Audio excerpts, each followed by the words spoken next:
life-changing, to be honest. Get growing at Nutrafol.com/men. That's Nutrafol.com/MEN. These statements and products have not been evaluated by the FDA. These products are not intended to diagnose, treat, cure, or prevent any disease or condition. Real customers were compensated to share their stories.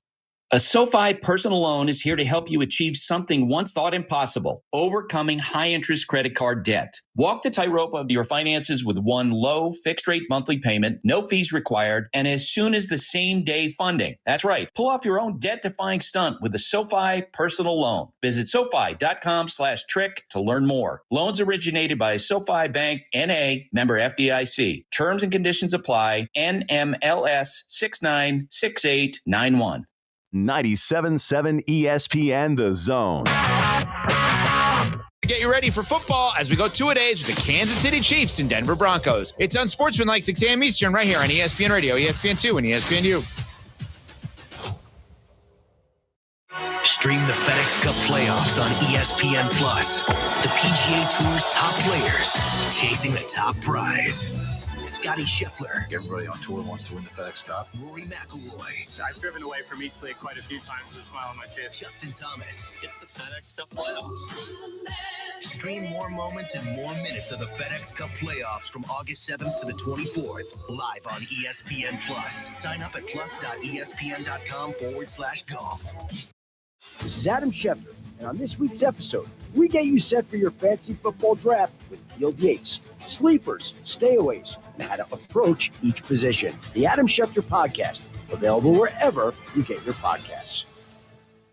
As summer rolls on, football rolls in, and ACC Network is hitting the road from coast to coast. Let's go. 17 schools, 17 stops. I'm always ready to talk some ball. Come ride with us on the road to kickoff. We're going to a new school every single day. It's one of the most exciting times of the year. ACC Football Road Trip continues through August 19th on ACCN and streaming live on the ESPN app. Amber and Ian. I believe very strongly that there's other life out there. I question the fact that the evidence that we always get from the random people who claim that they visited their home, the video is always super grainy. It's like Bigfoot. WZZN, Union Grove, Huntsville, Alabama. 97.7 ESPN The Zone. 97.7 ESPN The Zone.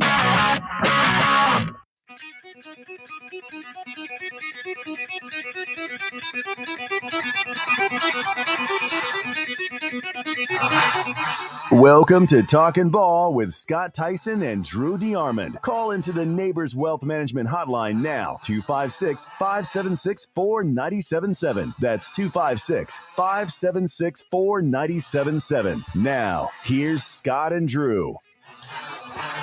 Your eyes, your ears.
Log on today, 977ESPN.com.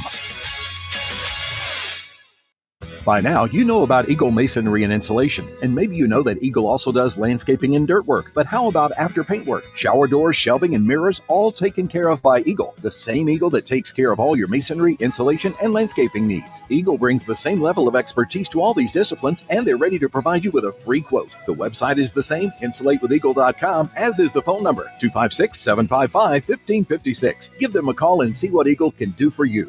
Eagle saves you time. Eagle saves you money. Calling all UAH Charger students and parents. Welcome to Nexus, the first student apartment community built especially for you. Nexus is brand new, located next to the UAH Fitness Center. Enjoy your own bedroom, bathroom, fully furnished units, kitchen, washer, dryer, study room, and game lounges. And best of all, an easy walk to campus and classes. Call today to enjoy the complete college experience. Move in before fall classes start. 256-683-3939. And go Chargers. In the Army National Guard, soldiers serve part-time and close to home. My community means everything to me. It helped shape me into who I am today, and is where I choose to raise my own family. That's why I joined the Army National Guard.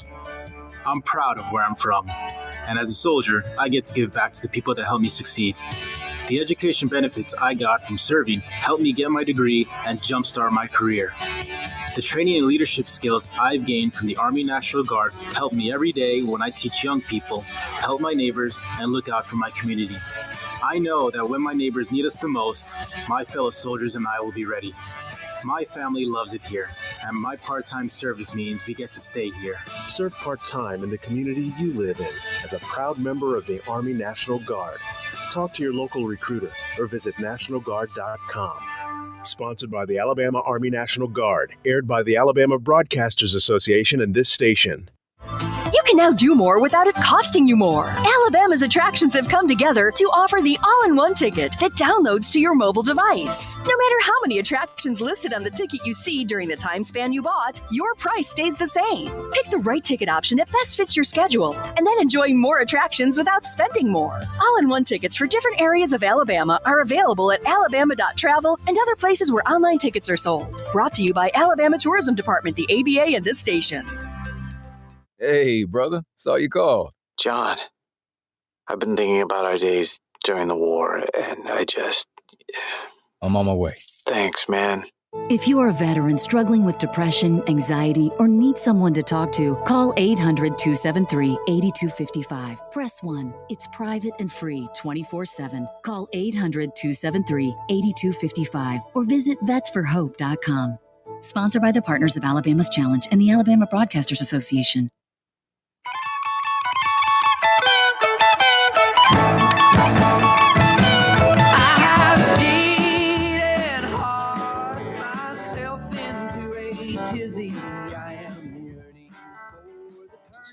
I guess we are back. Yes, we are silent, so I assume we are back.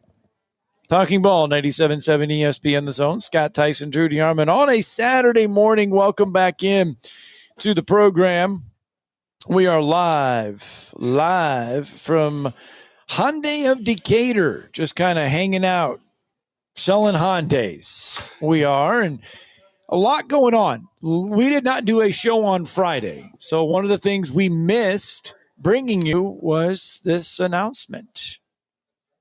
It's my honor to announce that on December 21st, the Rocket City Classic, presented by Akima, will feature the University of Alabama playing Kennesaw State University in the men's basketball showdown that we all can't wait to see.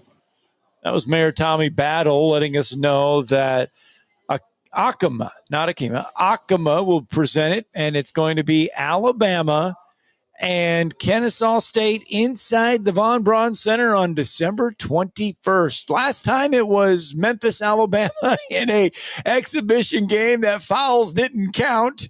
Now they will count because this is a real one. Yeah, it was two really good teams turned out that played one another, and we also saw that Kennesaw State team playing the Conference USA tournament. We've been the home of the Conference USA the last 2 years, and Antoine Petway, of course, is the head coach of the Owls, and he's done a great job of rebuilding that program and continuing what Abdul Rahim, what Coach Rahim was able to do by getting to the NCAA tournament. He's continued the momentum there. God rest his soul. We lost him way too early when he went to South Florida, and of course won the league over there with Chris Youngblood before Youngblood went to the University of Alabama. But Petway is doing a great job. He's got Caden Rickard as part of his, and R.J. Johnson. Yep. I believe it's still both those guys are Owls, and Caden will be a true freshman. And looking forward to him, playing his career for Petway in Conference USA. And there's a live chicken in here, by the way. I'm looking forward to the matchup because, everybody knows what Petway means to the state of Alabama. It'll be his first time coaching against his alma mater, which is always great. He did a great job for so many years, and especially for Nate Oates. Such a great recruiter, such great energy. He's taken the same energy to Kennesaw State. Kennesaw made a great postseason run last year, lost a really high-level, semifinal game, to a really, really good Liberty team that won the conference tournament and went on to the NCAAs. So he's got that program trending in the right direction, and it should be a great crowd, a lot of energy, and a lot of people wanting to see Pet, and then, of course, a lot of people wanting to see Nate Oates and this Alabama basketball program coming off back-to-back Elite Eights, and then just 2 years ago going to the Final Four. So should be a heck of a matchup, and it's great to have the Rocket City Classic regular season version back in Huntsville at the Probst Arena. Yeah, we've had it a couple times. Alabama and Auburn both have come up, and we've had regular season ones. Last year was the charity exhibition game, benefited, and they raised money to put AEDs in all the city parks with last year's exhibition game. But this year, if you commit 5 fouls this year, you're sitting on the bench. You're fouling out. You can't go 9, 10, 11 fouls. And anyway, that was Alabama-Memphis last year. But it should be a good one. Antoine Petway did send in a video message during that press conference saying they were excited to be able to come to Alabama and play this game. And he did highlight the two young gentlemen from Madison County in that video. Alabama sent a video in as well. And it was a good day. It was a good day down there on Thursday with that announcement. They also had a press conference on that same day, 30 minutes later, to let everybody know that Catholic will be taking part. All their home games will be played at Wicks Family Field, Joe Davis. So they are excited about that. UAH jumping on board. They're the presenting sponsors for that there at Wicks Field. And Kevin Creehan, he'll join the show, head coach of the Falcons. He will join the show this morning a little bit later as we talk about that. They had a jamboree last night. He'll join us at Valley Head. 11:30. We will hear from Kevin Creehan. It's a big move for JP2, and I was at Wicks Field last night at Joe Davis watching Huntsville High, and because we're going to be doing their opener against Hazel Green at Wicks Field next Friday, the day after JP2 gets cranked up. But I was watching, Mortimer Jordan play Huntsville High, and it was a 21-20 Blue Devil win. But looking forward to talk to once again, where we won't be, bringing you the entire season, but we're going to bring you about 6 Huntsville High games this year. So looking forward with our city game of the week. I'll be with Michael Seal yet again, and it was good going ahead and getting a look at Huntsville High before next week, and just a beautiful facility over there. Not a bad seat in the house at Wicks Field, and it was a great venue. And enjoyed the press box view, and looking forward to getting started for real next week when everything counts. Man, the action will get started, as you mentioned, on Thursday night. That is when the high school football season will begin, week 0, August 21st through the 23rd. Your Thursday night games that we have coming on across North Alabama. North Sand Mountain will take on Woodville. Geraldine will take on Sardis. Lauderdale County will open the season taking on Lexington. St. John Paul II Catholic, as you mentioned, they will take on Elkmont there. Arab will open up the season on Thursday. They will take on Albertville. Muscle Shoals will take on Gadsden City. That is a good 6A opener right there for both teams. Around the state, Plainview will host Anniston. Some big-time matchups. Thompson will take on Carver Montgomery. And then you got all kinds of good games. That'll lead into a busy, and I mean a busy Friday of football just around the area. New Hope will take on Ohatchee. Shoals Christian will take on Bell Green. Sparkman will take on Spain Park. Huntsville, Hazel Green. You got that. You got Austin and Hartselle. Florence will take on Hillcrest, Tuscaloosa. There's just all kinds of games. We could go on and on. Decatur, they're going to take on Buckhorn. Coleman will entertain Bob Jones. Athens will entertain May Jemison. So it's hard to believe high school football less than a week away from getting all cranked up. So yep, ready to roll. And we're going to be the hub of high school football in North Alabama at 97.7 The Zone. So please tune in to your, download our app. And we have our five zones. And then, for all our team network, we'll also have the game of the week. So we're really looking forward to it, man. It's going to be great stuff. If you get on the app right now, you'll be able to see Buckhorn, Randolph, Sparkman, MA, and Westminster. Their logos are already there, and we are ready to go with those. We'll get more on there as we get closer, but the countdown continues towards another full week of high school football. And don't forget, after the action concludes on Friday, the action rolls on even more with the Woody Anderson Ford High School Football Scoreboard Show, powered by Lake Gunnersville Ace Hardware and assisted by the Huntsville Sports Commission. So a lot of good stuff getting to come your way in less than a week. We mentioned off the top of the show, this is the last Saturday without college football. So next week, when you wake up on a Saturday, you'll be able at 11 a.m. watch 22nd ranked Iowa State, 17th ranked Kansas State over in Dublin, Ireland.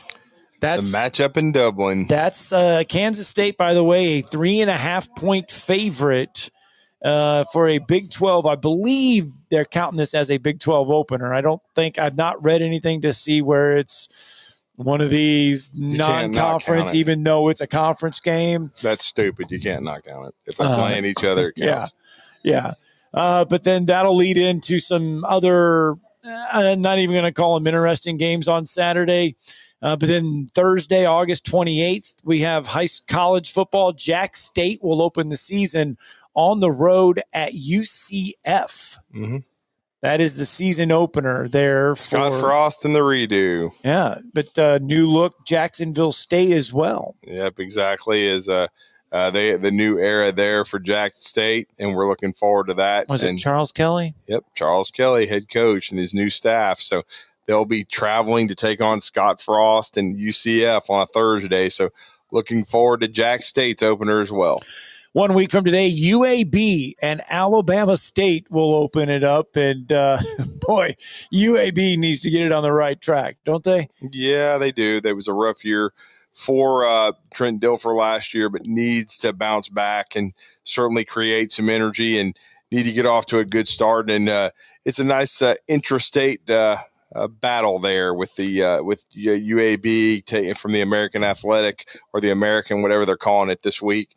And then, the American Conference. The American Conference, and taking on the SWAC's Alabama State Hornets. And then don't forget, on Friday of next week, the Auburn Tigers will travel to take on the Baylor Bears. Right now, Auburn, a 2.5-point favorite. Swung back to them. Yep, over Baylor.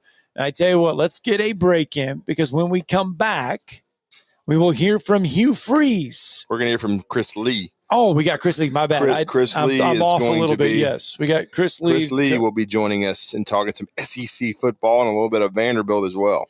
All right, we got to get that in. We will hear from Hugh Freeze here a little bit in the show, because he talked about this whole play calling thing. that we talked about on Thursday. We'll hear from him, but Chris Lee will hop on the program coming up next.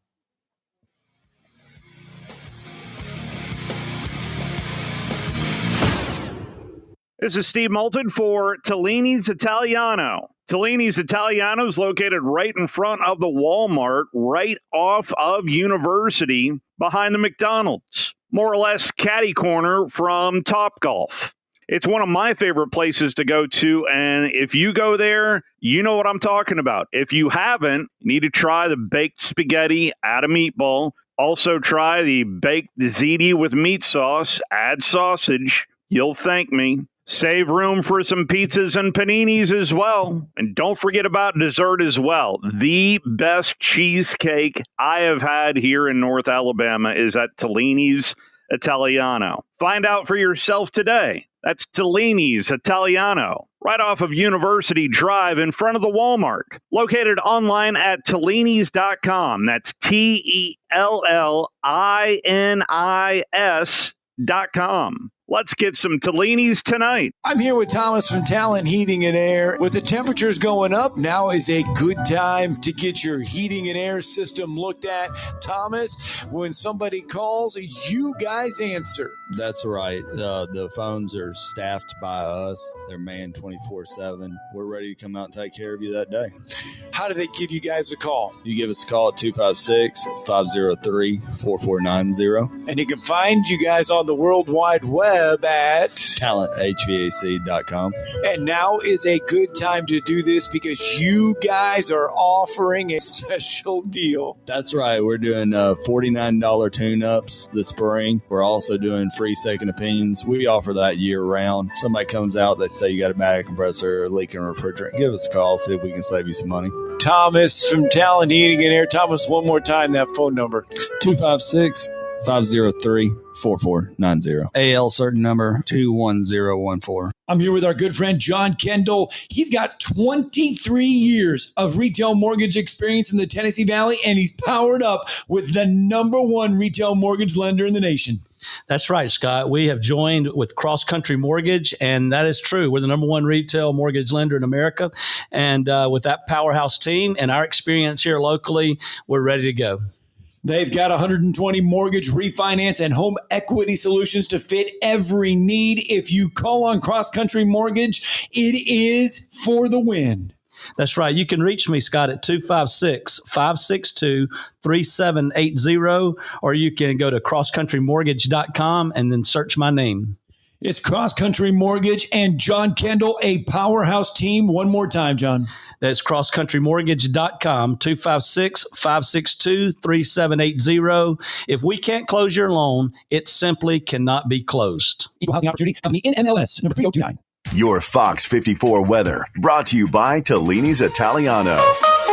I'm Chief Meteorologist Jordan Dressman. A mostly to partly sunny sky this afternoon. Temperatures climbing into the low and mid-90s. We could be talking about a couple of isolated, widely scattered showers and thunderstorms. The vast majority of us going to be dry. We drop into the mid-70s as we head into the overnight. A mostly sunny sky for your Sunday. Temperatures climbing into the mid-90s. Your Fox 54 weather, only on 97.7 ESPN The Zone. Talkin' Ball with Scott Tyson and Drew DeArmond. Weekday mornings beginning at 7 a.m. Only on 97.7 ESPN and the 97.7 ESPN The Zone app. And if you don't love me now, you'll never love me again. And still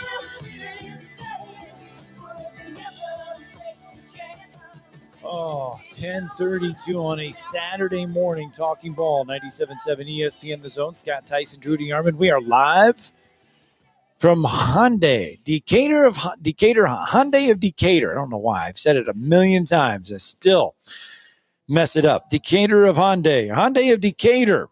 Let's just skip it. College football. 1 week from today, we will put the ball on the tee. And we will have college football. A lot of stuff, a lot of things happening around this week as a lot of teams are getting ready for their final scrimmage. Alabama will scrimmage later today. Other teams around college football, and we'll hit on some of them, they too are getting ready to scrimmage or go, I guess you could say, mock game day type of situations all around college football. Vanderbilt Commodores, I imagine, among those. Well, yeah, they are, no doubt about it. And, of course, our next guest is the publisher of Vandy247, has been for many, many years. His website, Vandy Sports, is now Vandy247, joining the 24/7 Sports Network. And, of course, he's the proprietor of Southeastern 16, which, of course, if you want to keep up with the SEC in any sport, especially the big three, baseball, basketball, football, then you need to check out the YouTube channel Southeastern 16. And Chris Lee has been kind enough to join us on the road to a travel baseball tournament. His son playing some travel baseball, but he's going to talk some SEC football with us this morning. Chris, welcome back to the show. You're with Drew and Scott. How are you? Hey, good morning, guys. Hope the road noise is not too distracting, but thank you for having me. No problem, man. No problem at all. And we're getting ready to get cranked up in just a couple of weeks. Of course, we'll have some college football next week, but the SEC a couple of weeks away. But I think everybody's in countdown mode right now. And boy, I got to tell you what, Diego Pavia has probably been the best interview of the off season, man. I mean, you got to love his confidence.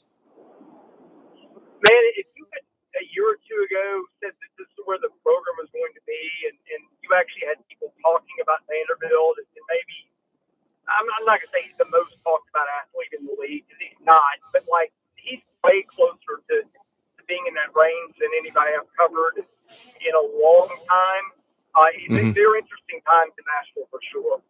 No, there really is.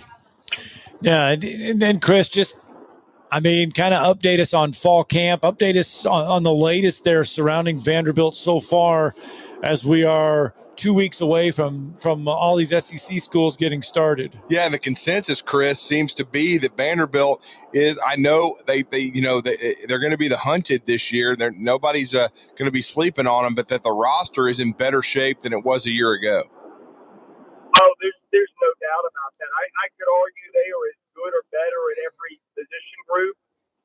Now, I will tell you this, they're not going to sneak up on anybody this year, which has been well documented. And, and a lot of people think Pavia can be figured out. I'm not sure about that part. I think that his different performance, I think maybe was more related to injury than anything, because he got healthy for the bowl game and, accounted for 5 touchdowns. Looked like the Diego Pavia we saw, against Alabama in those type of games. So, the stage has been set for them to have a better year for sure. Fall camp, I think probably my biggest concern at this point is health. They've had a lot of guys in this camp, guys, and it's hard to tell because, like, they've got these GPS trackers and all these bells and whistles and monitors now, so they have a really good idea of, things that are red flags for injury. And, it's like managing a pitching workload now. It's like they will pull key guys when they think there could be a problem. But, like, some of their biggest name guys, Eli Stowers, Martell Height, like, these are dudes that have missed a lot of practice. And, again, you never know, right? I would like to know, like, how much of this is just, okay, these are our money guys. We've got to have them healthy to win games with the schedule we are playing, or how much of it is, there's really something to it. And how much of it is, I know it's fall camp, but their first game is Charleston Southern. It'll be, the easiest game they play this year, probably by a factor of 3 touchdowns. Maybe if you're playing Alabama week 1, you're a little bit more concerned about getting guys up to speed. I don't know the answers there, but I would say that's my big concern so far potentially is I would like to know what all these guys that are supposed to be really dudes for them this year, what those absences really mean. I guess we'll find out more in 2 or 3 weeks here. Well, obviously we've mentioned Diego. I mean, you mentioned Eli Stowers as well. I mean, those two are a 1-2 combination. What does the roster? I mean, is it good depth for Vanderbilt this year? I mean, did they fill in some pieces that were kind of short from last year? I think their depth is the best that I've seen since James Franklin was there. I'll give you an example. Keanu Cope transferred from Alabama. I think a lot of people think, okay, that's the guy that is going to be starting for them, right? I think he might be running third team at this point. They've got guys on the second and third team that, I mean, look, you never know until they tee it up, right? Play somebody else. But they've got guys that on second and third team for them that I think are more, I don't know, apt to help them than in the past. We'll find out again. Some of that depth may get tested because of some of these camp absences. But I think that the roster depth, and guys, they are old. According to Bill Steele, they're the most, I think, experienced team in the country. That counts for a lot most of the time. So I think there's a lot of things. Bobby is the guy that gets the headlines, but I think those things, and I think the defense has gotten a lot better, are things that maybe get overshadowed in all the talk about Diego Pavia and Eli Stowers. And then I know you guys do a great job of covering the SEC as a whole with Southeastern 16. As you guys have, previewed the league and taken a look around, everybody's fall camp, as you get a feel for it, Chris, how strong a league do you think this is going to be this year? Because if Vandy's rosters improve, we know that they were a good football team. They won a bowl game. I think the SEC still was the best regular season league last year. They didn't get rewarded for it, but how strong a league do you think it's going to be? Oh, I think it's brutal. I was talking with David Pollock on our show the other day. Nice. We both agreed. Thank you. We both agreed that there are potentially 12 teams that could make the playoff this year.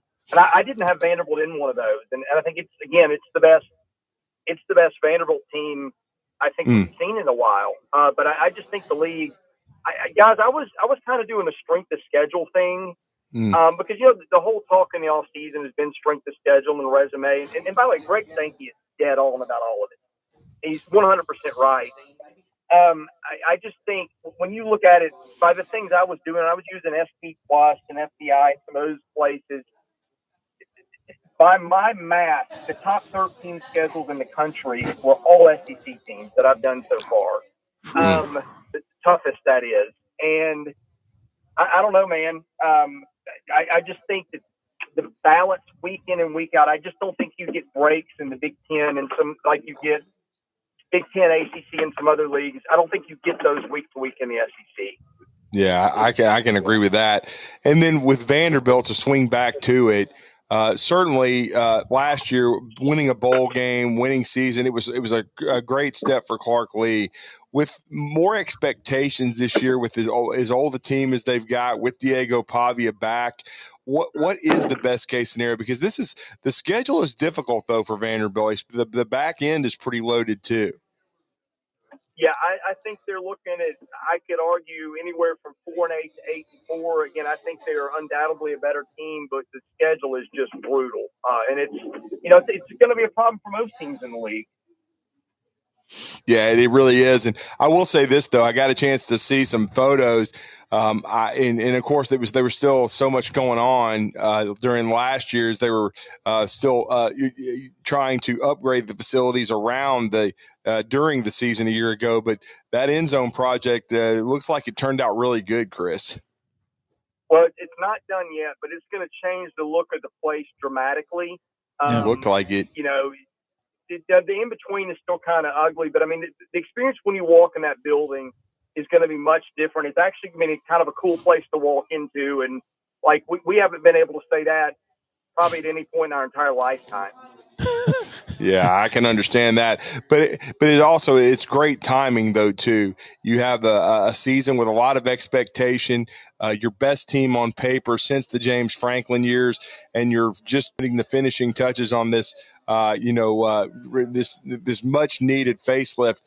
This is probably as good a time to be a Vanderbilt football fan as there's been in a many years. Yeah, I think things are set up for them this year better than they've been in a while. Again, the schedule's daunting. I think they need to strike this year because I cannot imagine them not taking a big step back next year, losing Pavia, losing what I think their starting offensive line is 5 graduate students. Wow. Guys have been playing football 4, 5, 6 years. I think they've combined for 130, 140, 150, maybe more than 150 games played.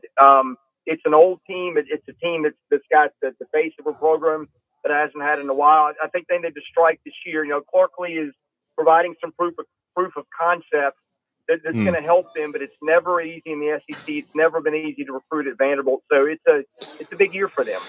Yeah, and it starts at home with Charleston Southern, but then you look in week 2. I know they snuck up on Virginia Tech last year at home. I can't imagine Virginia Tech not being ready this time around when they travel there on September 8th. Yeah, I think so too. And Blacksburg's probably a tough place to play, but frankly, looking at their roster and looking at Vanderbilt, I think Vanderbilt's the better team. I'm not sure how they're going to be an underdog. That's going to be the case, but I think they're, Tech lost a lot of pieces off that team that came into Nashville, and a lot of ones that are on other really good rosters. So it's a game they should win, but it'll be an early proof of concept game for them for sure.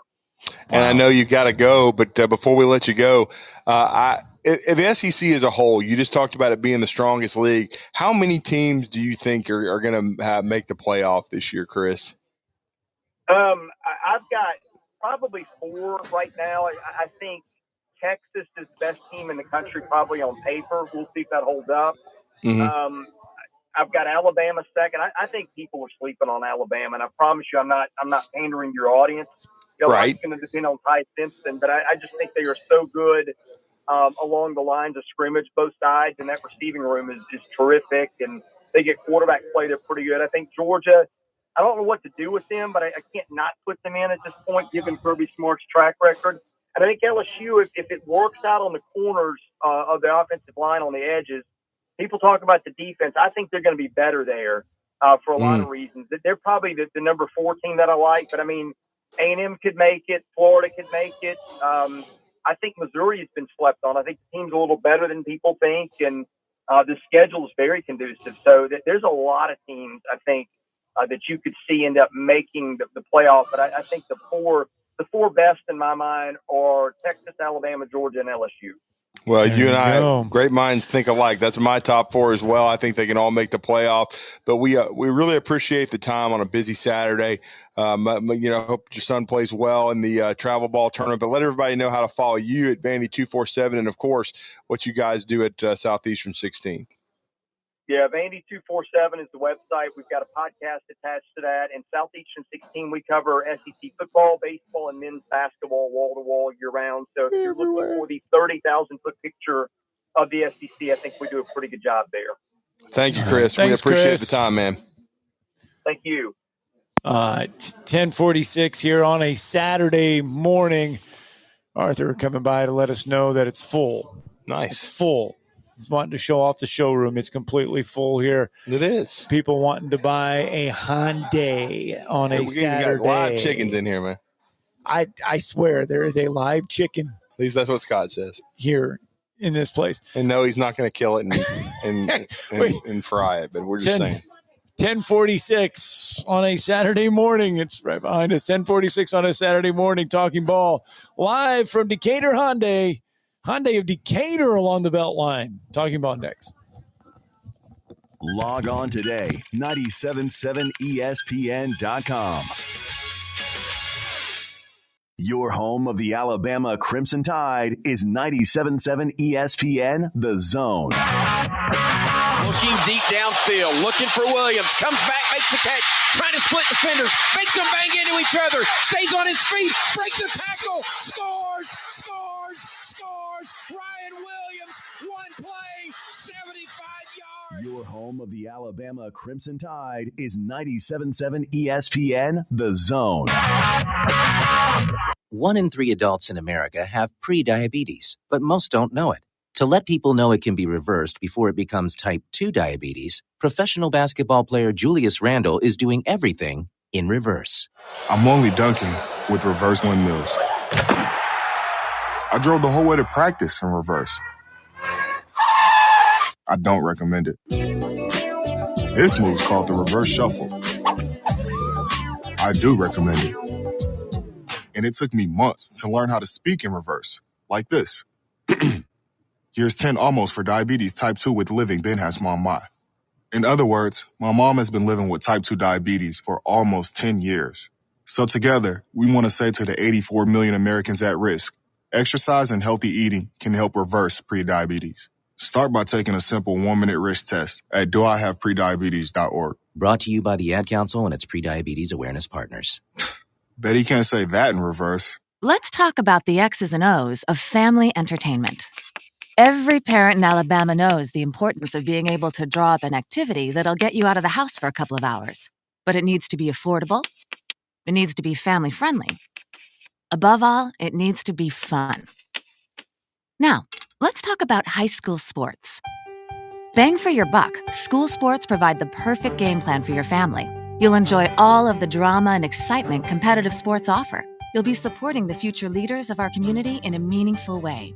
Best of all, you can take the entire family without breaking the bank. Heck, you won't even dent it. Now, enough chalk talk. Let's get out there and see what's playing at the high school in your community.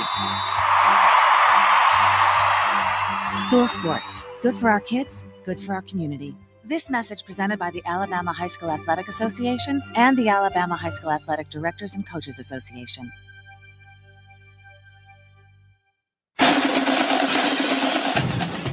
The Drive. You know, both those guys have done a good job in what we've asked them to do, and both of them have developed nicely, and both of them have consistently made plays. Wes and Steve. Their decision-making, their judgment, their ability not to force things and take what the defense gives and distribute the ball with good decision-making, down in, down out, is, you know, probably the only thing that's going to be any different about them, because it's not physical ability or talent. So it's intangibles, leadership, decision-making, judgment, and all those types of things. And, you know, both guys have done a good job in that regard as well. Listen to The Drive with Wes Neighbors and Steve Moulton each weekday afternoon starting at 5. We are your home of ESPN Radio, 97.7 The Zone.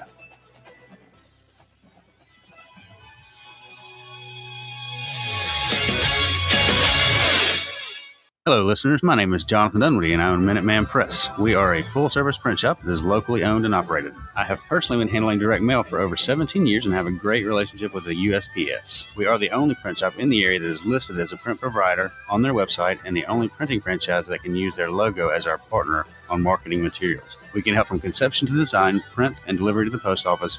And with our easy, secure online payment option, you don't even need to leave your office. Minuteman Press, we're not just putting ink on paper, we're building relationships.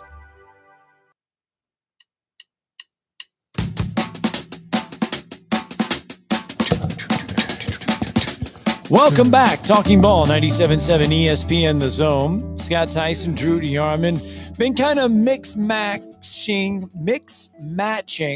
high school football and college football all in the same time today. And if you did not see it yesterday, Gatorade is going to sponsor a documentary series following Columbia High School. That's right. They're going to follow Columbia High School all season long as they attempt to break the nation's longest high school losing streak. Stands at 91 games right now. It's a 5-part series. It's going to be available on YouTube. They hope to expand it to Netflix. They're hoping to highlight the team's journey, bring a positive attention to the program. Columbia needs all the positivity they can get right now. Sammy Coates trying to turn things around there for the Eagles. Their last victory coming back in 2015. Yeah, man, we were all rooting for him. I mean, everybody's rooting for Sammy Coates. Love his energy. You know, he's used to winning, both in high school and you know, at Auburn.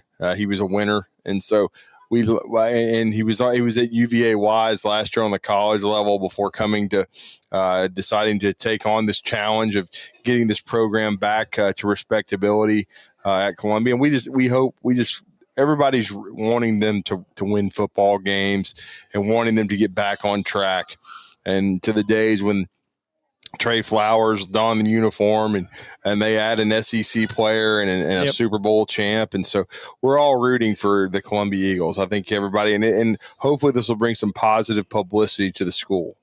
Hopefully so. And Gatorade sponsoring the documentary. Yep. And hopefully they get it done. Man, you hope for nothing but the positive for them. When they joined us at our high school football media days, they were upbeat. Sammy coach trying to do good things. Columbia, I don't remember that. I mean, they hosted a golf tournament to try to raise funds. I mean, he was hosting a golf tournament to try to raise funds for the program. I mean, they're literally trying to build this thing back up from the bottom. 256-576-4977. And the other news, I don't know if you saw this, but I know you will be happy. This will make your day when I tell you this. Dan Woken. Got fired. See ya. Gone. Indeed. Gone. Karma. Out at the USA Today. Karma got him. Yep. After 13 years of bloviating, pathetic stories, and, great tennis coverage, they got rid of Dan Woken. The man that tried to cancel college football. Yep, he and Stuart Mandoofus, a.k.a. Mandel. Mandel blocked me. Woken never did, but good for him. And he claims he's going to resurface. I won't be watching or reading it. And whoever hires him, you can just you're putting a boat anchor to the bottom of the sea, because nobody gives a rat's crap about that guy. But just look at the comments when he wrote his soliloquy saying, "I'm gone." Yeah, he penned a what you want to call a tearjerker written statement, normally seen out of retiring NFL players. Good grief. Yeah. I mean, and it was perfect. His latest AVI, I guess, was at Wimbledon. Good. It's the only thing he was good at covering that nobody read. I saw that he was out from the USA. You know what? Today. Maybe the horse racing channel on FanDuel will hire him. You've had plenty of time to watch that. Because you can't watch the red-hot Atlanta Braves right now. Yeah, and Hurston Waldrop. Boy, oh boy, you can't. 2-0 over the Guardians. Yeah. The Indians, or the Cleveland Indians. Good grief. Of course, Dan Woken wouldn't agree with that. Probably doesn't agree with the Redskins either. But the Braves are playing much better right now. They have a chance to take yet another series. Well, yet another. I didn't know they took any. I guess they took the Mets one. They took the Mets series. Oh, well, it's always great to beat the Mets as they choke another season away. Oh, my goodness. Now, you want to talk about a collapse. Yeah. Right now, the New York Mets, they can't pitch. They can't hit. Good. They can't field. They can't do anything right now. The Mets are just Cubs can't do much better right now, but the Mets, they are falling, and I mean falling fast. And I'm free falling. That's a song. They are 1-9 in their last 10 games are the Mets. They've lost 3 in a row. They're Dan Woken. They're 6 games behind. Well, I mean, look, the Cubs right now are in a bad spot as well, because the Milwaukee Brewers, there is not a team as hot right now as the Milwaukee Brewers are. Oh, yeah, they're red hot. They came back last night from about a 7-run deficit. They've won 13 in a row, Scott, your favorite team. They have won 13 in a row. I think it's their third 11-plus game win streak of the season. Yeah. They are 77-44 right now. Just 2 weeks ago, the Cubs had a 1-game edge in the Central. The Cubs are now 9 games back of the Brewers. Focusing on the wild card, huh? Yeah. Oh, my goodness. Yeah. Yeah. I mean, the Central has gone like, whoo. Yeah. I mean, it is off into the distance. Dodgers and Padres tied atop. They are identical 69-53 records. They are tied atop the West. The Dodgers been gagging. Yep. The Cleveland Guardians, up to this point, they have shaved off a lot of that number. They're only 7.5 games behind the Tigers. So there you go. Just a little baseball there. Detroit's actually been really up and down, but they're still this division. It's been. they've been able to withstand some inconsistent play and keep a lead because they've been by far the best team. The Guardians have been so. The division in the AL is the AL Central. AL Central, yes, has been a little mediocre. All right, we got to get a break in. When we come back, flip the script back to college football. We'll hear from Hugh Freeze, maybe Josh Heupel. Check in on some of these other programs as well. Let you know what they have got in store for a Saturday. Auburn scrimmaged yesterday. Alabama scrimmages today. Hour 2 from Hyundai of Decatur. Tips off next. I'm here with our good friend John Kendall. He's got 23 years of retail mortgage experience in the Tennessee Valley, and he's powered up with the #1 retail mortgage lender in the nation. That's right, Scott. We have joined with Cross Country Mortgage, and that is true. We're the #1 retail mortgage lender in America. And with that powerhouse team and our experience here locally, we're ready to go. They've got 120 mortgage, refinance, and home equity solutions to fit every need. If you call on Cross Country Mortgage, it is for the win. That's right. You can reach me, Scott, at 256-562-3780, or you can go to crosscountrymortgage.com and then search my name. It's Cross Country Mortgage and John Kendall, a powerhouse team. One more time, John. That's crosscountrymortgage.com, 256-562-3780. If we can't close your loan, it simply cannot be closed. Equal Housing Opportunity Company, NMLS, number 3029.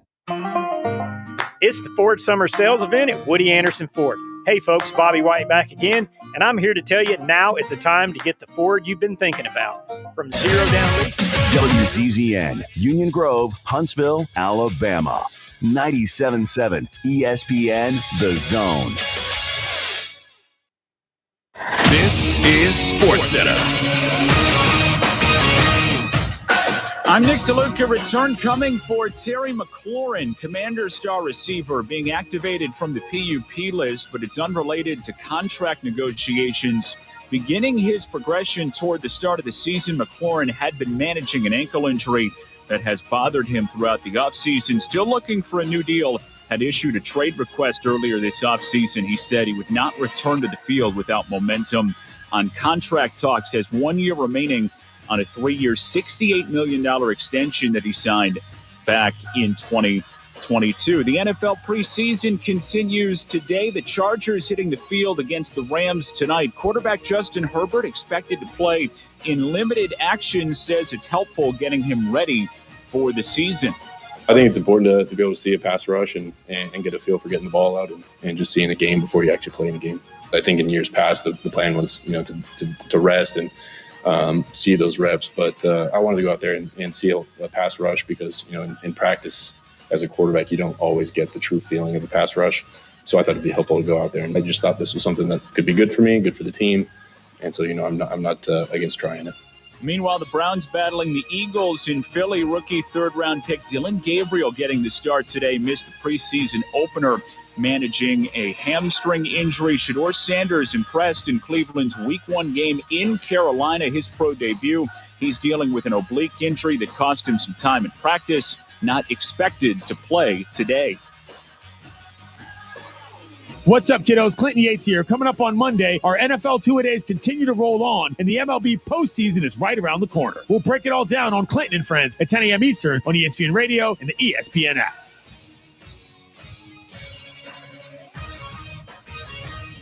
.97.7 ESPN, The Zone.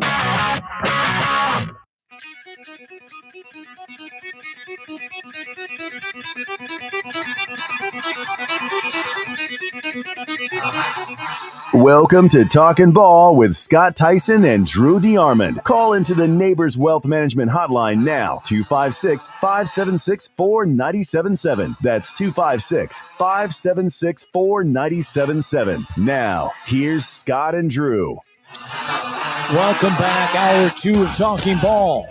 60 minutes done, 60 minutes to go. We're live from Hyundai of Decatur, right along the Beltline. Remember, we want to see you drive away in a brand new Hyundai here along Beltline Road. Hey, how about this for updates around the SEC as far as college football goes?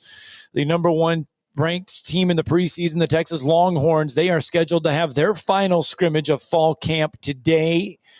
Wide receiver Ryan Wingo was the standout of last weekend's scrimmage. Arch Manning so far did not throw an interception in last weekend, but was inconsistent at times. That was the report coming out of camp from Texas from last week's scrimmage. LSU, they are not holding a scrimmage this weekend. They will have a padded practice with some live periods. That's the plan down there in Baton Rouge. Texas A&M, they will not hold a scrimmage this weekend. They are doing more of a mock game inside Kyle Field. Other stuff, Tennessee, the Volunteers, they had a scrimmage yesterday inside Neyland Stadium. And here is a little bit of Josh Heupel from his reaction from that scrimmage yesterday. Yeah, if there's any separation, sorry. Yeah, I thought both of them handled themselves extremely well. George did as well. I thought they've taken strides during the last three practices before we got inside of the stadium for today's scrimmage. We've operated with crowd noise and some of those mechanics as well, so there was more on their plate. They've handled it well, been good decision makers, and have continued to grow, both in understanding of what we're doing, defensive structure, and then fundamentally, consistently being accurate with the football. Today, they handled that pretty well throughout the course of it. It's kind of an update from the Tennessee quarterback battle there as the Vols scrimmaged yesterday inside Neyland Stadium.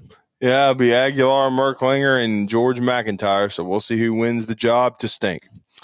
Kentucky had a scrimmage this weekend. They are having a scrimmage as well. Final look for Mark Stoops at the quarterback spot there.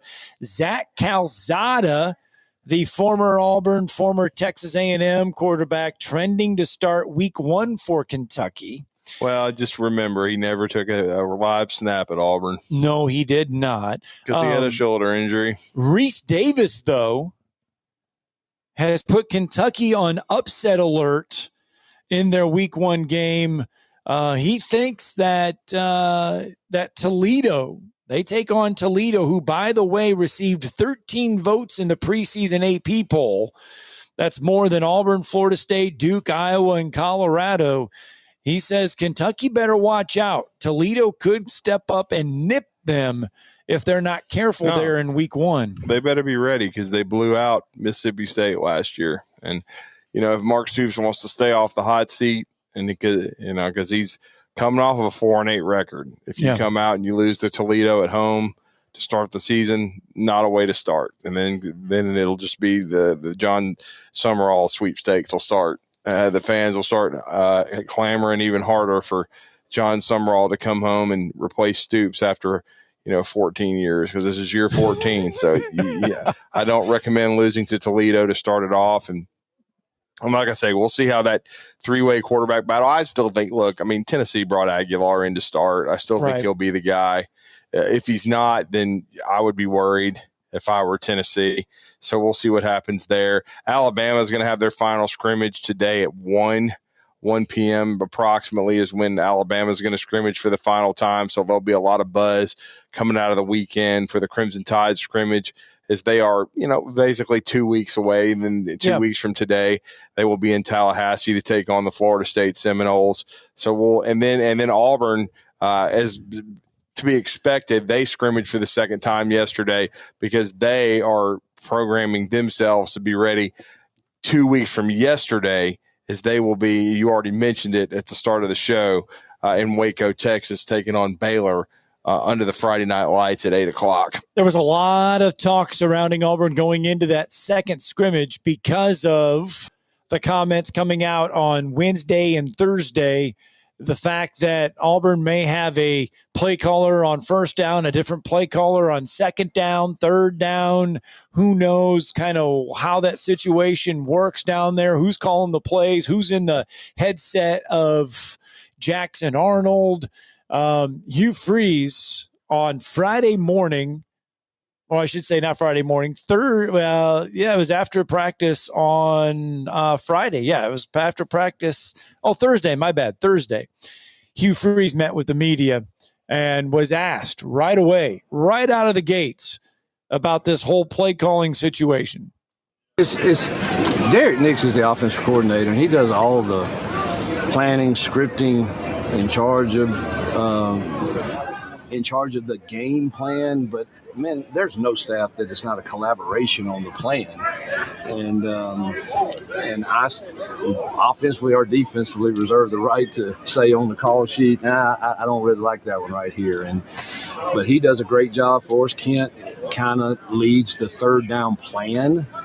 But other than that, Nick's kind of leads the charge and has the play calling duties, with me reserving the right to say, hey, I go over on defense, and during the when we're on defense, to do head coaching duties and do the same thing there and say, I think you ought to give me a hole player here. Or I don't tell DJ a whole lot, but there's times I can see what I think offenses are doing, and I say, hey, man, I think we need to cloud this.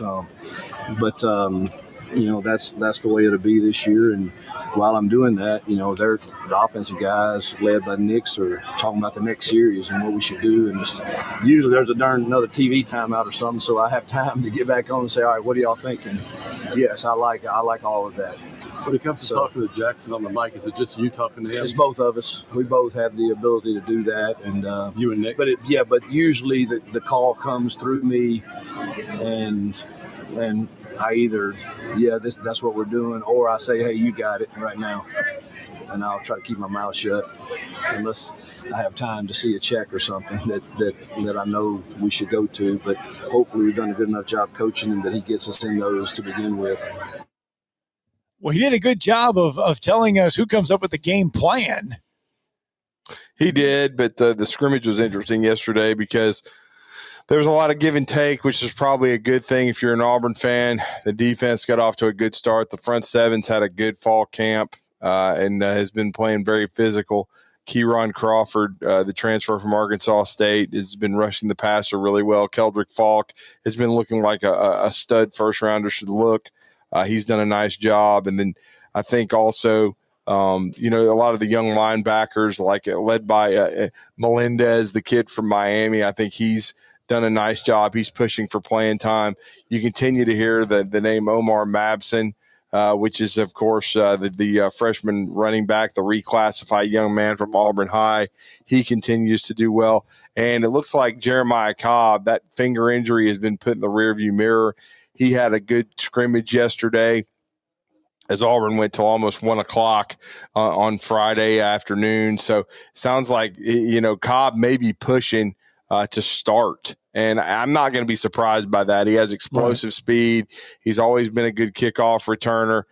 So we'll see if that holds. But and then it looks like the quarterback run is going to be a bigger part of things.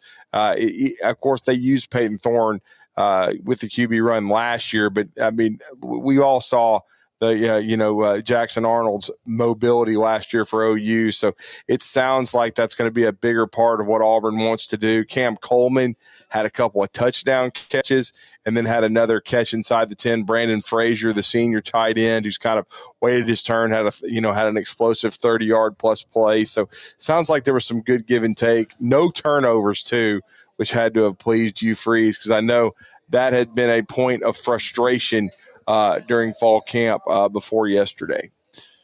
256-576-4977. That's the number to the phone lines. Oh, you got to love a Saturday, don't you?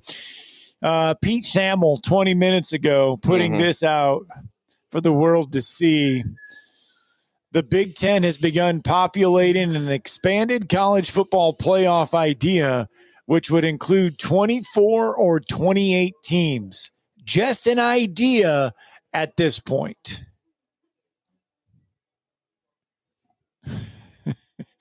He says its purpose would be to eliminate the conference title games, have an at-large number of auto bids for all four powered leagues. For example, in a 28-team model that was proposed, auto bids would go to the Big Ten and SEC for 7 teams each, and the ACC and the Big 12 with 5 teams each. That's what Pete Thamel's just putting out there moments ago. I could give a rat's crap. Oh, the Big Ten. Just floating ideas out there. Yeah, I'll float another idea out there. They suck compared to the SEC. I don't care if they won 2 championships, and one of them they cheated. So well, that's a story we got to get into here in just a minute. Let's take a break. When we come back, we'll delve into the Michigan cheating scandal. Hey, guess what?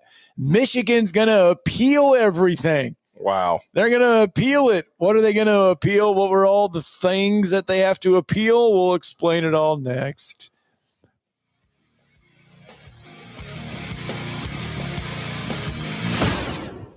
Log on today, 977ESPN.com.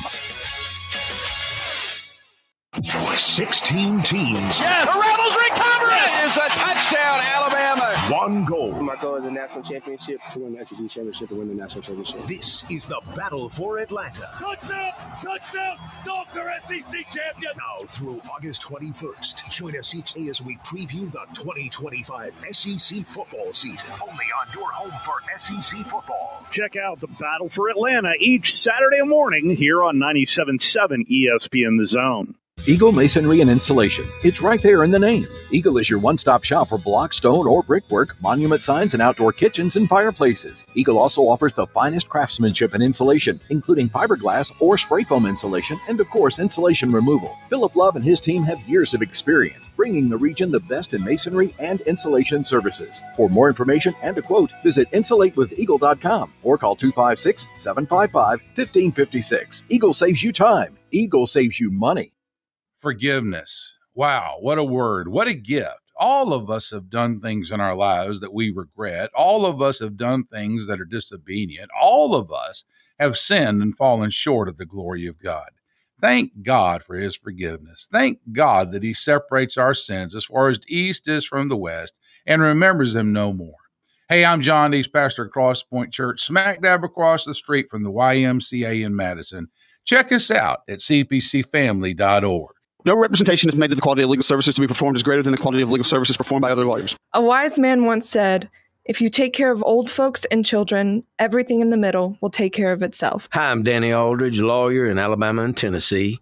In the next 20 years, the number of those folks over 65 years of age will more than double. In our golden years, the most important goal is to be treated with dignity and have control over doing what makes you grateful with those you love. At the Aldridge Law Firm and the Legal Town Center, we're dedicated to help you with these goals, and we'll be there when life throws you those inevitable curveballs. Let us assist you with your legal needs, whatever they may be or become. You may reach us by phone at 256-534-3188 or online with Dan at danaldridgelaw.com. Just remember, we're here to help. Whether it's personal injury, wrongful death, fraud and cheat, or estate planning made complete, we're here to help. This is Steve Moulton from 97.7 ESPN The Zone, and this is What's Happening. Be sure and download our app. Just search 977 ESPN in your Google Marketplace or your Apple Store, depending on your device, so you can take us wherever you might go. And you can also check out our latest zone deals. Head over to our website, 977ESPN.com. The top left banner reads, Savings Never Tasted So Good.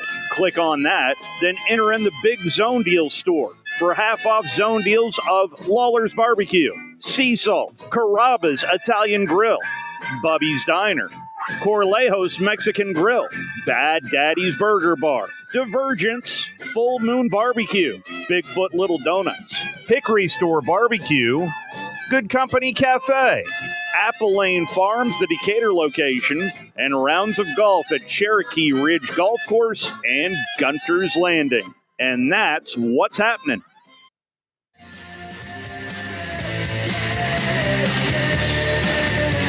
You gotta love X. Gotta love X. ESPN released their initial FPI rankings back in June, but updated it yesterday. Yes. Miami was dropped from 9 to 17. Clemson dropped from 11 to 16.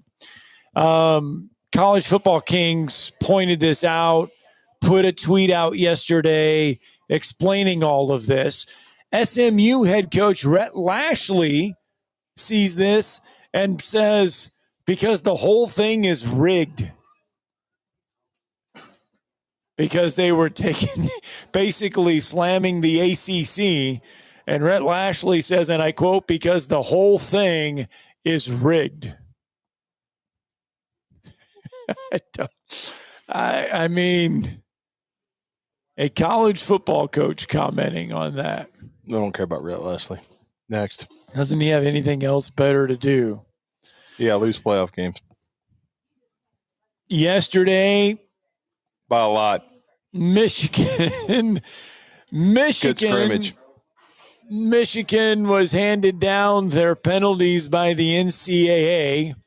Just stunned. And a lot of people are kind of going, okay, well, the NCAA says, look, we could have put them on a bowl ban. We could have vacated wins. We could have vacated a national championship. But,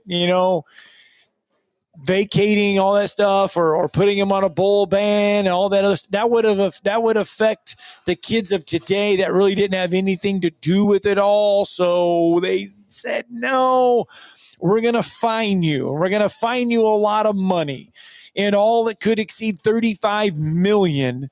How it works is the fine will be equivalent to the anticipated loss of all postseason competition revenue sharing from the 25 and 26 football seasons. So when you equal that all out, it could come out to $20 to $35 million. The main thing is they gave Harbaugh 10 more years on his show cause, which gives him 14. Yes. So he won't be returning to college football anytime soon. Nobody thought he would anyway.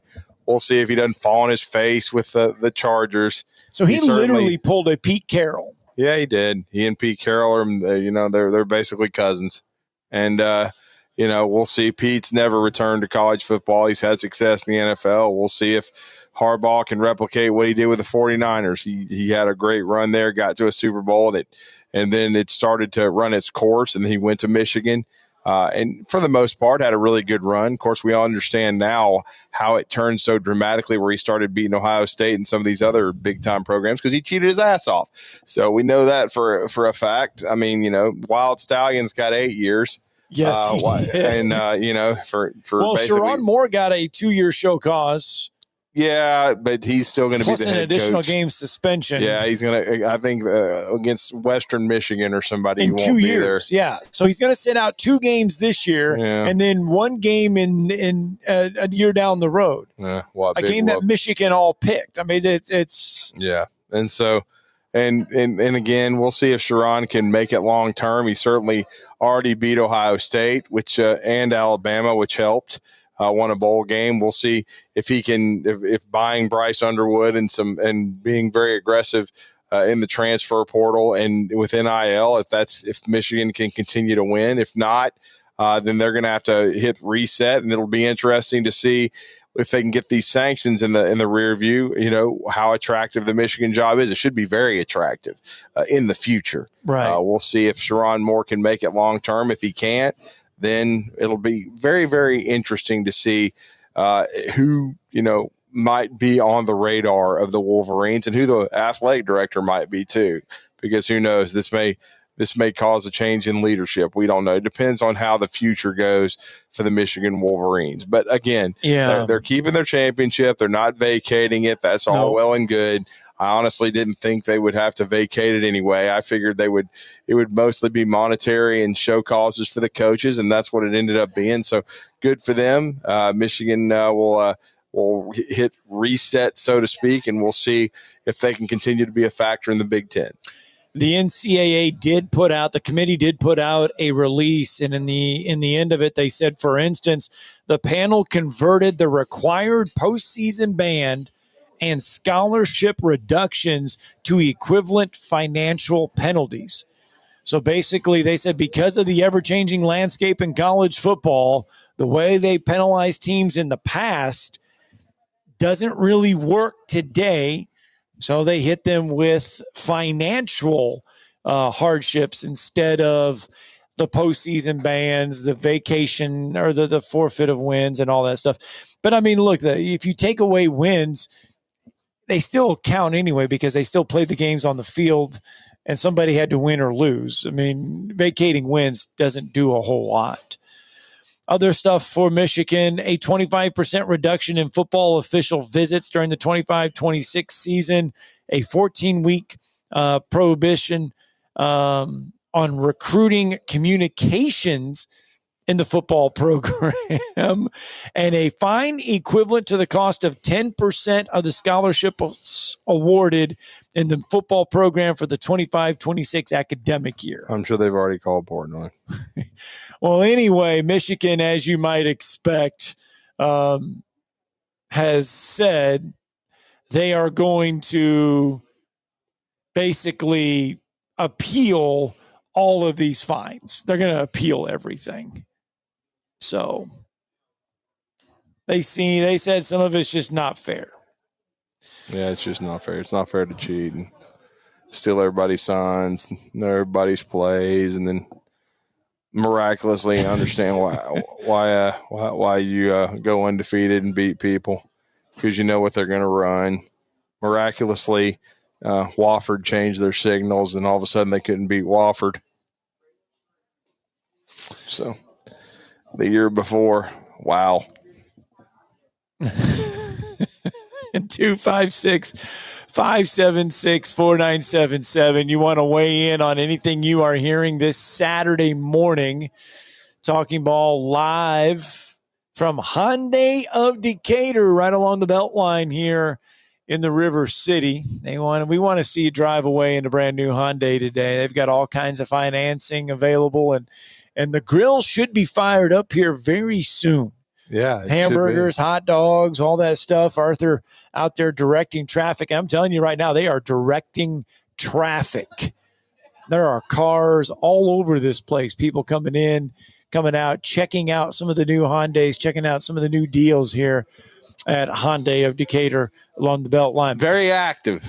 It is very active. A lot of college football teams very active today. Again, Alabama scrimmaging for the second time. LSU going through a padded practice yesterday. Afterwards, Brian Kelly talking about how good this Tiger offensive line can be. Look, I've coached, for a long time. I've got a lot of guys in the NFL, a lot of first-round draft picks. I think I got a pretty good eye for what an offensive line looks like. This group is going to be really good. We don't have a Will Campbell, right? He's the 5th pick in the draft. But we have 5 guys that play well together. And it starts with the center. Our center position and Braylon Moore kind of sets up the rest of the group for success. His combination work is outstanding. His recognition of fronts, getting us to be an elite offensive line. If you have a center that can kind of set the stage for that, it allows everything else to kind of fall into place, and it's starting to fall into place quite nicely. There you go. A lot of people talking highly about LSU. Brian Kelly at SEC Media Days says this is probably the most talented team he's had down in Baton Rouge, and there you go. He's talking about how good this offensive line has been so far. Yeah, I think they got a chance to be really good. Chris Lee and I agree. I think they're one of the top 4 teams in the SEC, and I've got them in the playoff. I think they got a chance to be really good. We'll see how they continue to gel and come together, but I like this LSU team. I think if their defense can mesh with all the portal guys they brought in, and if Coach Baker can get them rolling, I think LSU can be really good. I think the SEC should have at least 4 teams in the playoff, no matter what some idiotic moron from the Big Ten says. With his stupid plan with 28 teams and all this other waste of time crap. The Big Ten wants 24 to 28 teams in the college football playoffs. We're going to start it in November. Mm-hmm. They want to do away with the conference championship games, which of course they do, because that's something the SEC created. They want to take something away that the SEC created. What Michigan should do is just hire Dan Woken as he needs a job. Make him their sports information director. They'd be a match made in heaven. Idiots leading a moron. Wilkins. I have a feeling, though, he's not standing in line for free cheese. Yeah, whatever. Somebody will take him. Somebody will take him. I don't know, but maybe he'll leave the country. That'd be great. Go be the Australian Open liaison. They need they probably need a probably a I don't know what would you call that if the Australian Open? I guess that they might need communications director or something. Who cares? Just make him send him to Australia and leave him there. I saw that. I saw Dan Wolken was out at USA Today, and I was like, "Oh my goodness, you are going to be so happy for this one." Well, I'm sure somebody will probably rehire him. So. ESPN's so woke, they'll probably be stupid enough to do it. Back in the day, he was pretty good, but then he kind of changed. And he was never any good. Well, who is really good? Kevin Creehan. The head coach of the JP2 Falcons. He's had a nice performance yesterday. Yeah, a couple over at Valley Head. In their 2-half jamboree, first half against Rush Probst in Central Coosa, which I thought they held their own, and then they do a nice job against Sandrock in the second half. Yeah, well, it's always good though, and coaches like it, and I know the kids like it as well. When you get to go out and step onto the field, and you're not lining up against your own teammates again, you get to see somebody different for the first time. And by the way, it always feels really good when you get to do that. And our third annual high school football media day, I got to say, they were my vote for the best helmet. Best helmet? Yeah, man. I loved it. It reminded me of the old Tennessee Valley Viper days, man. Okay. Silver with a green logo. I thought James Clemens looked pretty good too. Yeah, but I my vote would have been for JP2. JP2, all right. Yep. Okay. Well, I tell you what, their head coach, Kevin Creehan, is going to join the program next as we are live from Hyundai of Decatur. Yeah, they were spiffy.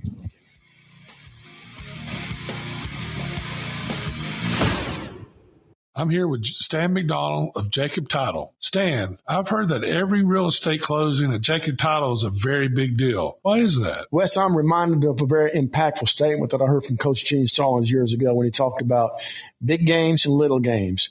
He said he didn't like that comparison. He says, because try losing one of those little games. And if you ever do, it ends up being the biggest game all year long. Well, it's the same thing with real estate closings. Every game, every closing is a very big deal at Jacob Title. Because when it's your closing and your contract on the line, it's a very big deal, and we understand that at Jacob Title. So it sounds like whether your client is a first-time residential buyer or a multi-million-dollar investor, they can expect your A game. That's exactly right. As a matter of fact, when you bring your real estate closing to us at Jacob Title, we understand it's all about trust and confidence. And when Stan McDonald tells you that a chicken dips snuff, you can look under his wing for the box. And like Beebs likes to say, there's no doubt about it. What does it mean to be a part of the Southeastern Conference? That you scheduled your wedding and even your child's birth around your school's game? Of course. But it means more than that. It means you're home to hundreds of Fulbright, Truman, Goldwater, and Rhodes Scholars.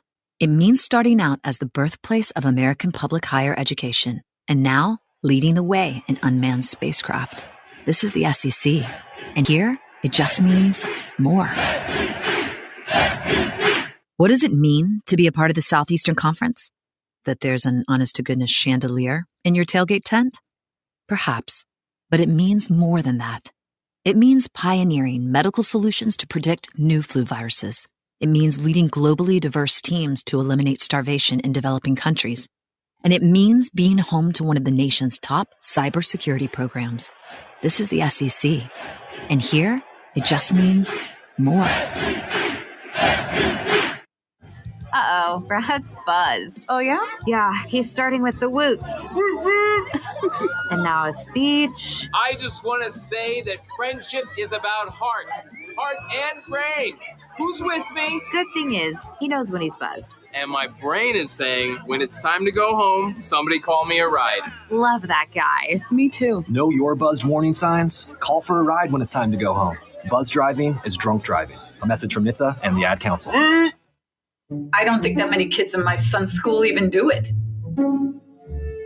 He makes fun of his friend who vapes. He would never try it. She's into soccer. She's on the honor roll. She's just not the type. No way. No way. No way. No way. My kid would never vape. Get your head out of the cloud. Today, nearly 8,000 kids will start vaping. Maybe even yours. Learn about the dangers at talkaboutvaping.org. Your Fox 54 weather brought to you by Tellini's Italiano. I'm Chief Meteorologist Jordan Dressman. A mostly to partly sunny sky this afternoon. Temperatures climbing into the low and mid-90s. We could be talking about a couple of isolated, widely scattered showers and thunderstorms. The vast majority of us going to be dry. We drop into the mid-70s as we head into the overnight. A mostly sunny sky for your Sunday. Temperatures climbing into the mid-90s. Your Fox 54 weather only on 97.7 ESPN The Zone. This will turn journalism on its ear. Watch our stream on WZZN TV on Twitch and YouTube. But you are the greatest hero in American history. We are 97.7 ESPN The Zone. We're having an all-night revival. Some call the women and someone steal the Bible. It's a beautiful Saturday driving song right there. Yeah. Just sit back on the wheel.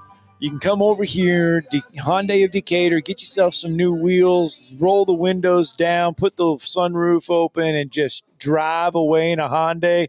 Just makes you want to cruise around town. Drive away in a Greenway Hyundai. Oh, man, I tell you what. Decatur. And then what you do is you drive on over to Joe Davis Stadium on Thursday night, 7 o'clock.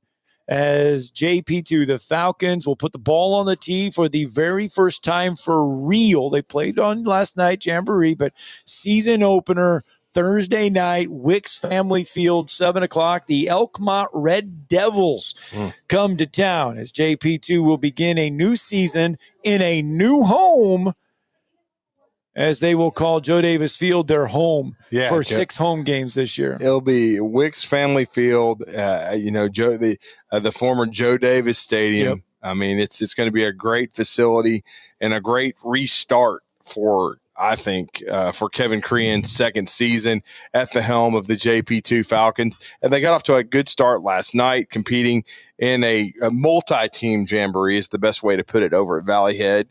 They played two halves against two separate opponents, against Central Coosa and then, of course, against San Rock, and they got off to a good. And everything I heard last night was positive, and that's why I wanted to reach out to Coach Creehan, because I think this is an exciting time to be a Falcon.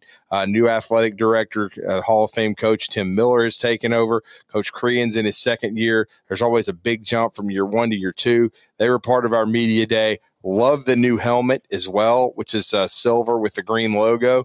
And we're going to talk some Falcon football now as Coach Creehan's taking some time out on a busy Saturday to join us here on the Neighbors Wealth Management Hotline as we are here at Greenway Hyundai of Decatur. Coach, it's great to speak with you again. You're with Drew and Scott. How are you? Hey, guys. I'm great. How are you? We're Doing good, man. Real good. What did you learn about your team last night? That's always neat to get a chance to play another opponent, and then you play 2 separate opponents in jamboree action. Yeah, I've never done that before, and I actually enjoyed it. It was good for us. It was really good for us to see the speed of the game and all those kind of things, because when you practice against each other all summer long, and you have some OTAs and those kind of things, but those are without pads. The speed of the game changes when the pads come on, right? So it was important for our guys to get the feel of it, and playing Coosa Christian. Yeah. You're going to get the speed of the game pretty quick, right? We came right out of the gate against a very, very good opponent. So, they had some athletes on the field look like college players. So it was good. It was good to see that we were, we hung in there pretty well.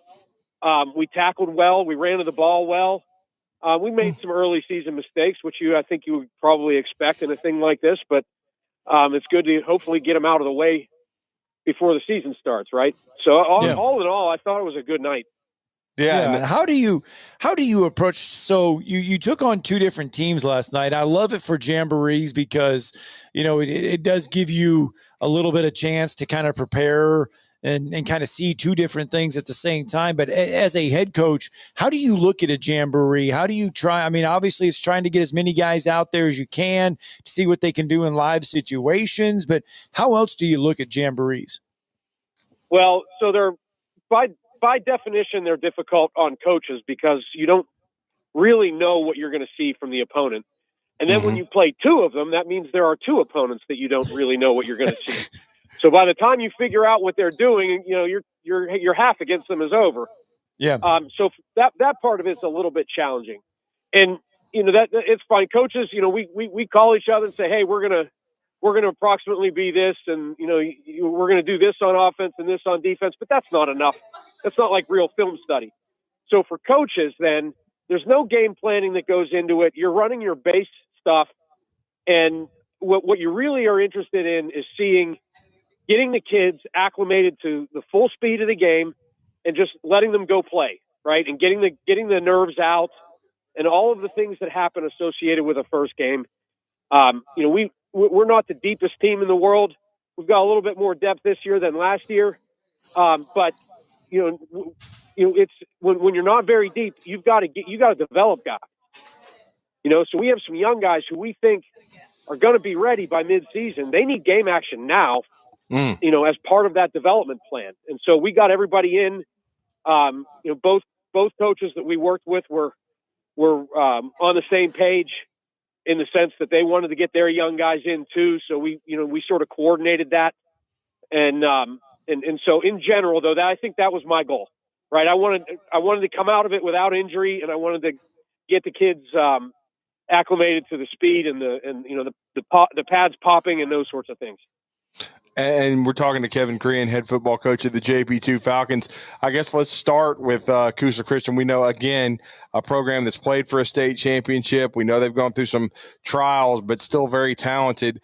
What did you learn about your team going up against a team? They're going to play physical football. When you play against a Rush Probst team, they're going to challenge you on both sides of the line of scrimmage. How did you think overall that your team responded? So physically, I think we were fine. I thought we played hard, we played fast. There were, so that game that half. I shouldn't call it a game. That half. Yeah, right.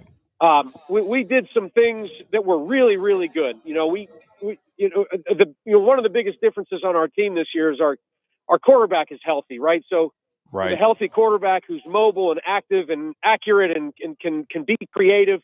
That changes things, right? So we're in that respect, we're already a lot better than we were a year ago.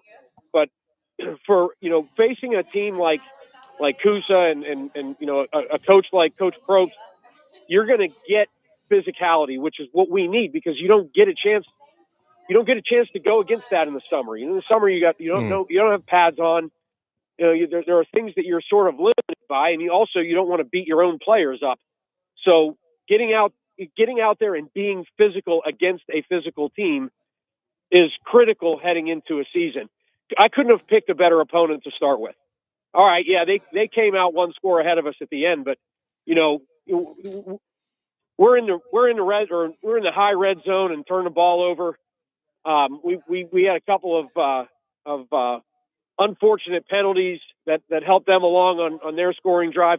The truth is we sort of were. I think we were right. Pretty evenly matched thing. It would have been interesting to see how it worked, across the length of a full game.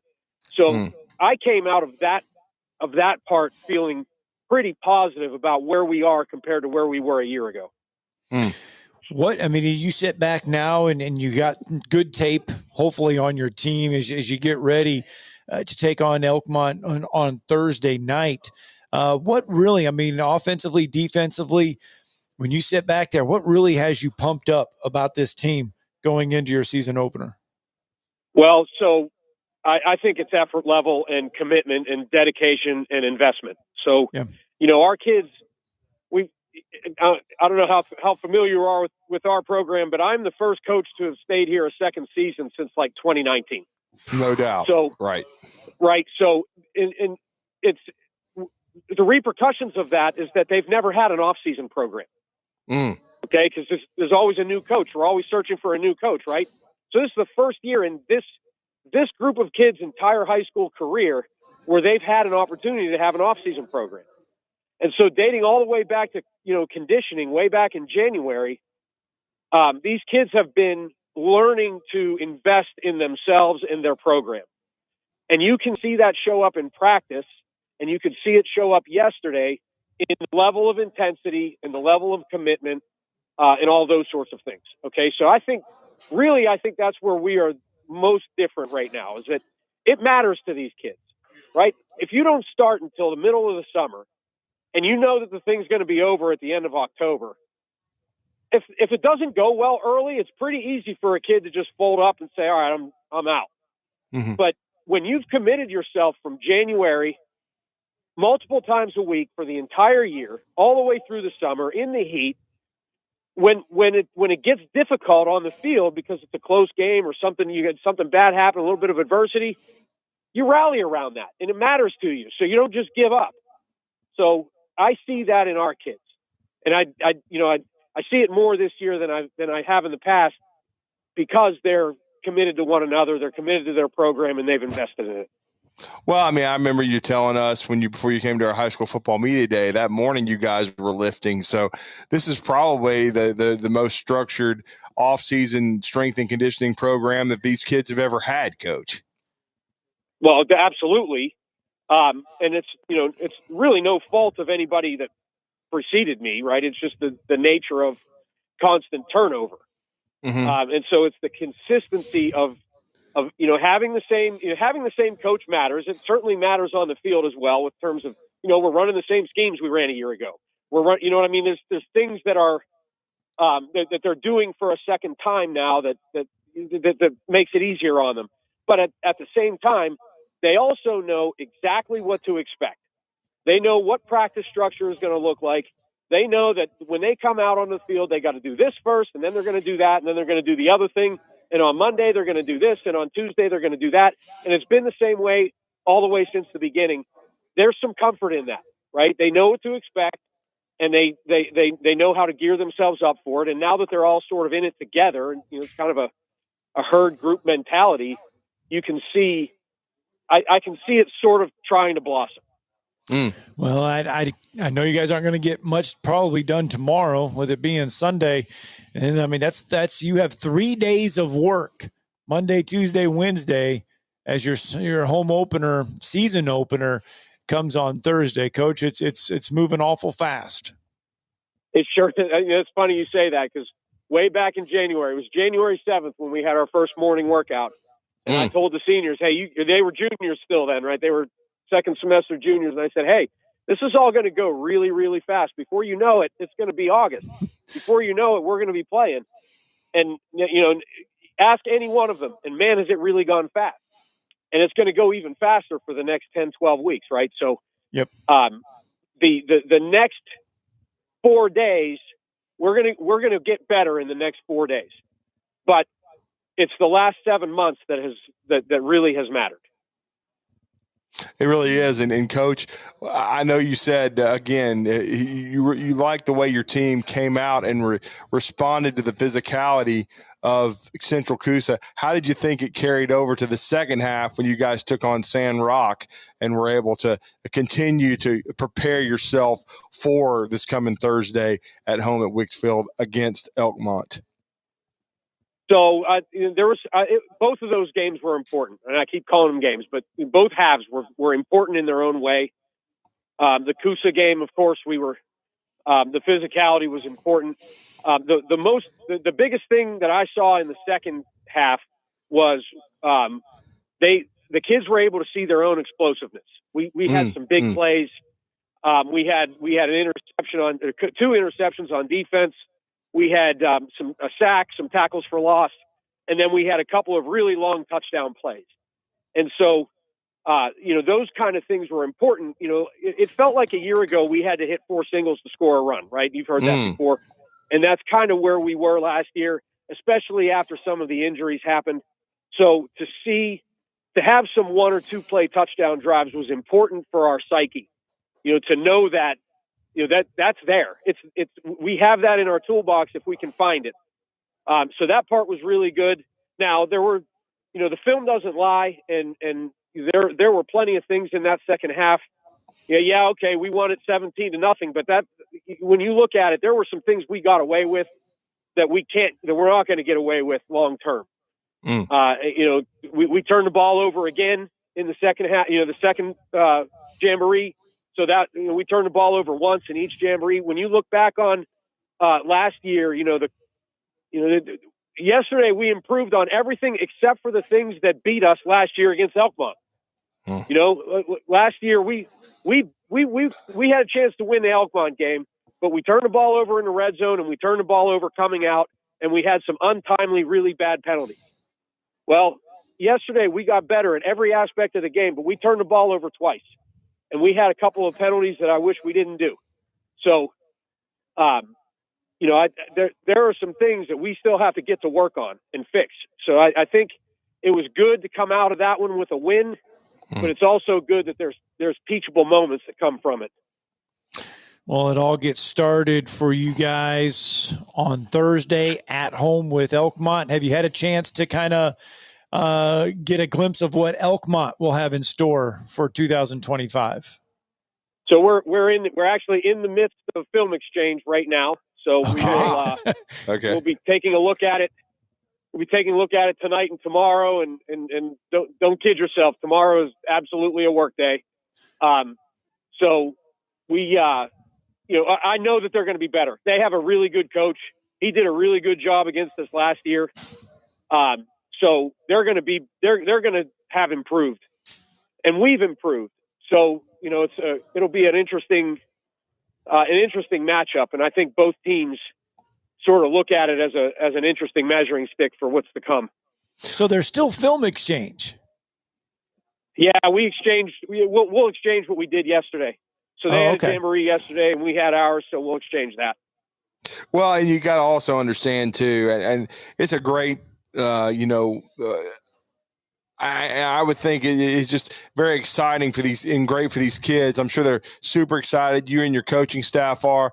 It'll be the first home game at Wicks Field for the JP2 Falcons, their new home digs. I was there last night watching the Huntsville Mortimer Jordan Jamboree. It was my second time being there for a football game. A great venue, and just excited to have those new digs and the new home for the Falcons, Coach. I'm sure everybody at JP2 is excited. Oh man, how couldn't you be, right? It's been exciting since the day we announced it. I think everybody's been pretty fired up about it. But we've added to that over the course of the last couple months. We took the kids on a tour first, and then we went over there for a walkthrough one day, and then we had our team picture there. And so you can kind of feel it bubbling up, and you can feel it bubbling up among the school too, like not just the players. Yeah. So, that part of it is exciting. I mean, let's face it, it's one of the nicest stadiums, if not the nicest high school stadium in the state of Alabama. So who wouldn't love to play there? So, they're going to have, there's all the bells and whistles and all the amenities and all those sorts of things. But, the coach comes out of me though. Once they tee it up and blow the whistle, man, it's still football. So it really is. It's, we got to be, we can be excited, and we can be proud to have that venue, and we can be proud to have a big crowd and those sorts of things, which will all be new to us. But at the end of the day, you still have to tee it up. You still have to block and tackle. And after the first play or two, all that novelty will wear off, and what really comes down to is execution.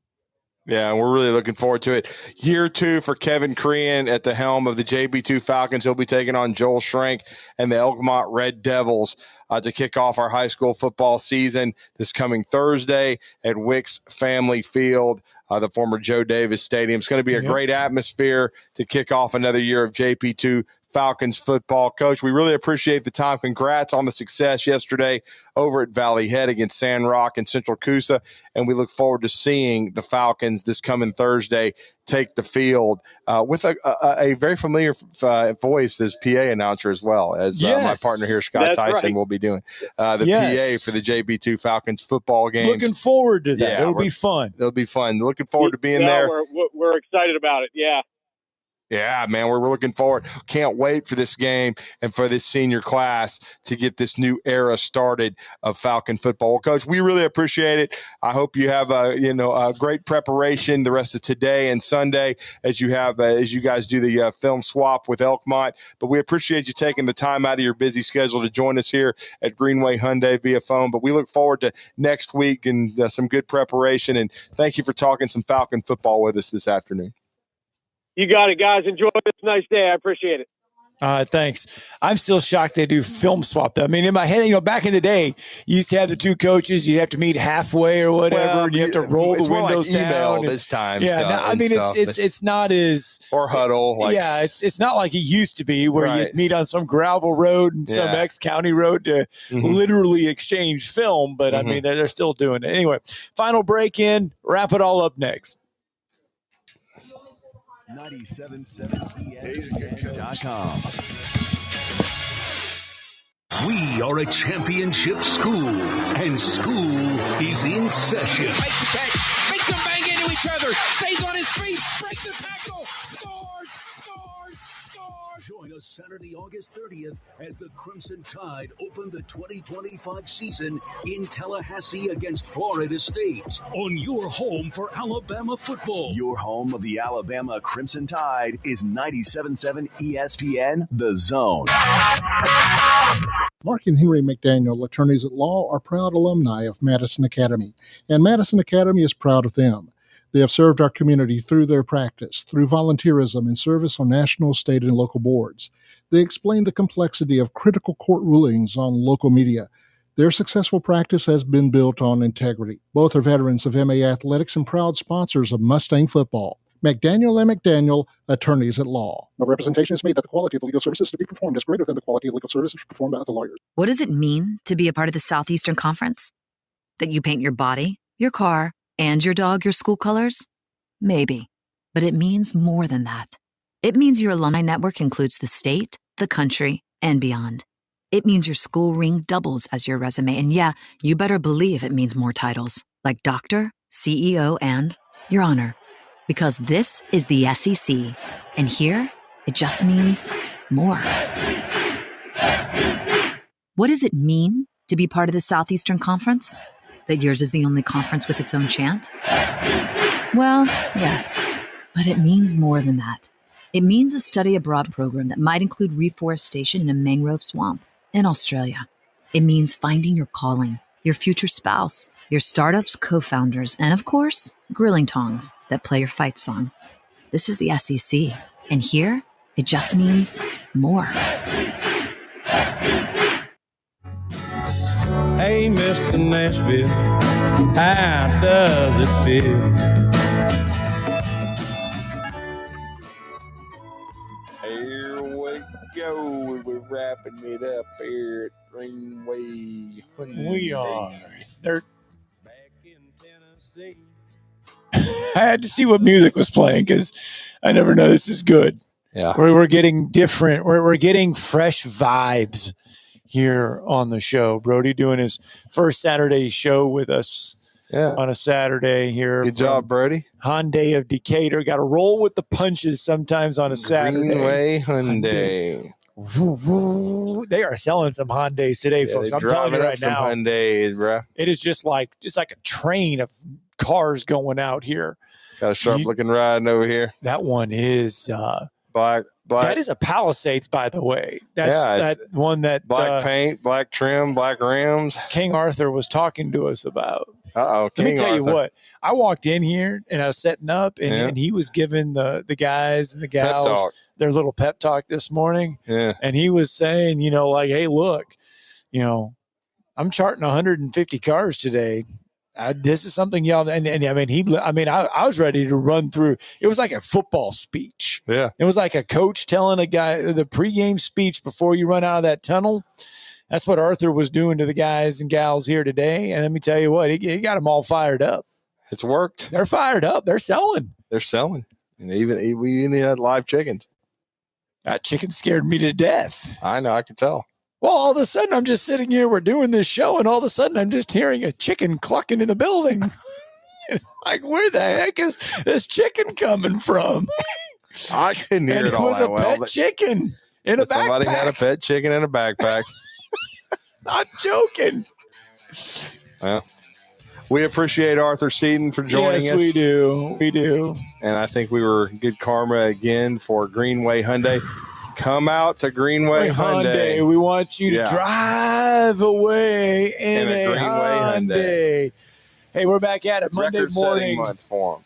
This week we will be at Alabama A&M on Thursday.